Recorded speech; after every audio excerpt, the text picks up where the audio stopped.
Long ago, the people of Israel lived under the heavy chains of slavery in Egypt. For hundreds of years, they toiled under Pharaoh's cruel rule. Their cries rose day and night, and God heard them. In the midst of their suffering, God raised up a leader, Moses. Moses, once a Hebrew child saved from the Nile, once a prince of Egypt, now stood as the chosen servant of God. Through Moses, God displayed mighty wonders. Water turned to blood, frogs filled the land, darkness covered Egypt. And finally, the firstborn of Egypt perished on that terrifying night of Passover.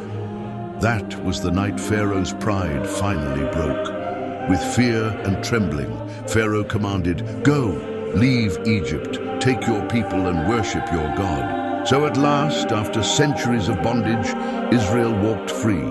Families hurriedly gathered their belongings. Mothers carried children in their arms, fathers held staffs in their hands. The Israelites left in haste, hearts pounding with joy and fear, because behind them still stood Egypt, the land of slavery. But God himself led them. A pillar of cloud by day and a pillar of fire by night went before them. The God of Abraham, Isaac, and Jacob was not distant. He was right there, leading the way. The people sang, they rejoiced, but in the shadows Pharaoh's heart grew hard once more. As the Israelites journeyed, their hopes were high. They thought slavery was behind them forever.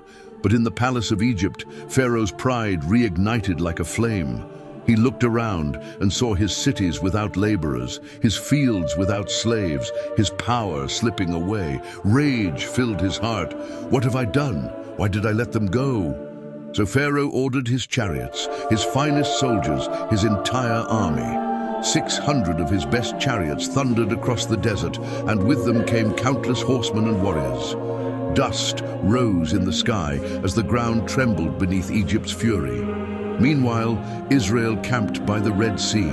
The waters stretched endlessly before them, a vast barrier impossible to cross. Mountains loomed on either side, and behind them a cloud of dust grew larger. It was the Egyptian army closing in. The people's joy turned to terror. Mothers clutched their children. Men looked at each other with despair. Their cries rose, "Moses, why did you bring us here? Were there not enough graves in Egypt that you brought us to die in the wilderness?" Fear swept through the camp like wildfire. Their faith crumbled as they saw the enemy approaching, the Red Sea in front, Pharaoh behind, no escape, no hope. But Moses stood tall, his eyes lifted toward heaven, and with a voice steady and strong, he declared, "Do not be afraid. Stand still, and you will see the salvation of the Lord. The Egyptians you see today, you will never see again. The Lord will fight for you. You need only be still." In that moment, when fear filled every heart, Moses reminded them of a greater truth.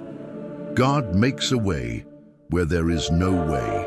As the Egyptian army drew near, their chariots flashing in the sun, the Israelites trembled in fear. But then, something extraordinary happened. The pillar of cloud that had been leading Israel suddenly moved. It shifted from in front of the people to behind them. In a moment, the cloud became a wall of darkness to the Egyptians, blinding them, slowing them, holding them back. Yet to Israel, that same cloud glowed with light, guiding their steps, protecting them through the night. God himself stood between his people and their enemies. Then the Lord spoke to Moses, "Lift up your staff, stretch out your hand over the sea, and divide it that the children of Israel may go on dry ground." Moses looked out at the endless waves, the roaring waters that had no path. His hand shook for a moment, but faith filled his heart. He lifted the staff high and stretched it toward the sea.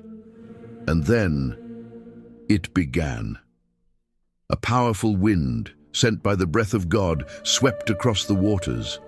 The waves trembled, the sea raged, but then something never before seen happened. The waters split apart. Like towering walls, the sea divided into two, standing tall on the left and the right. Between them stretched a path of dry ground, wide enough for a nation to walk through. The Israelites stood frozen in awe. Mothers clutched their children close, eyes wide with wonder. Fathers whispered in disbelief, "A path through the sea." Moses turned and cried, "Go! Walk forward. The Lord has opened the way." And so, step by step, the people entered the impossible path. Their feet touched dry earth where water once flowed. The walls of water glistened beside them, a miracle on both sides. The sound of the rushing wind filled the night, and the glow of God's presence lit the way. The impossible had become possible. Through the night, the children of Israel crossed the path God had carved through the sea. Every step was filled with awe and fear, waves towering on both sides, the roar of the wind in their ears, yet not a drop of water touching them. But behind them, Pharaoh's fury would not rest. When the cloud lifted, the Egyptians saw the path stretched out before them. Pharaoh's pride blinded him. He shouted to his warriors, "Charge after them. If their God can make a path, then we will walk it too." And so, with the thunder of hooves, 600 chariots raced into the sea. The sound of iron wheels clashed against the dry ground, where only moments before there had been water. Soldiers raised their swords, shouting, ready to bring Israel back in chains. From the shore, the Israelites looked back in terror. Their deliverance seemed so close, yet danger was rushing into the very same path. But God was not finished. In the pillar of fire and cloud, the Lord looked down on the Egyptian army. Confusion swept over them. Their horses stumbled, their wheels stuck in the mud. Their chariots broke apart. Panic spread through the soldiers. "The Lord fights for them," they cried. "Let us flee from Israel." But it was too late. As the last of the Israelites stepped onto the far shore, God spoke again to Moses. "Stretch out your hand over the sea, so that the waters may return upon the Egyptians, upon their chariots and their horsemen." Moses lifted his staff once more.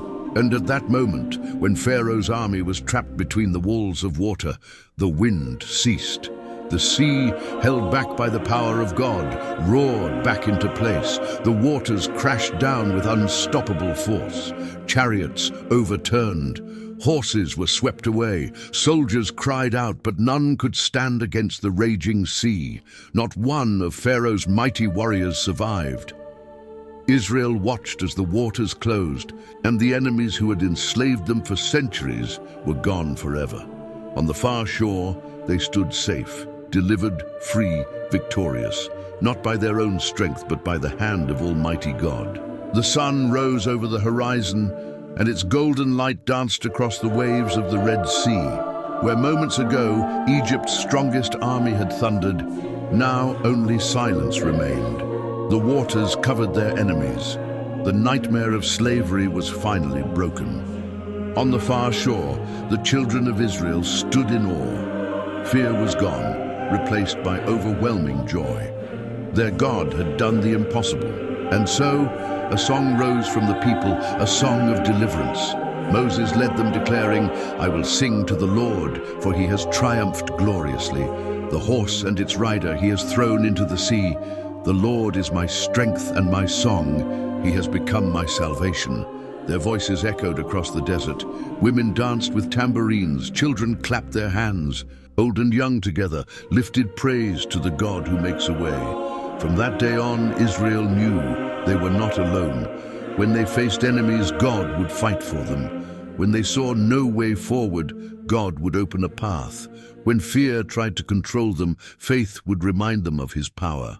This was not just a story of ancient times. It was a living testimony of who God is, yesterday, today, and forever. Because the same God who split the sea is the God who still makes a way in your life. When you feel trapped between problems that surround you, when fear is behind you and impossibility is ahead of you, remember, God can open a path no one else can see. He is the God who delivers. He is the God who is faithful. He is the God who makes a way where there is no way.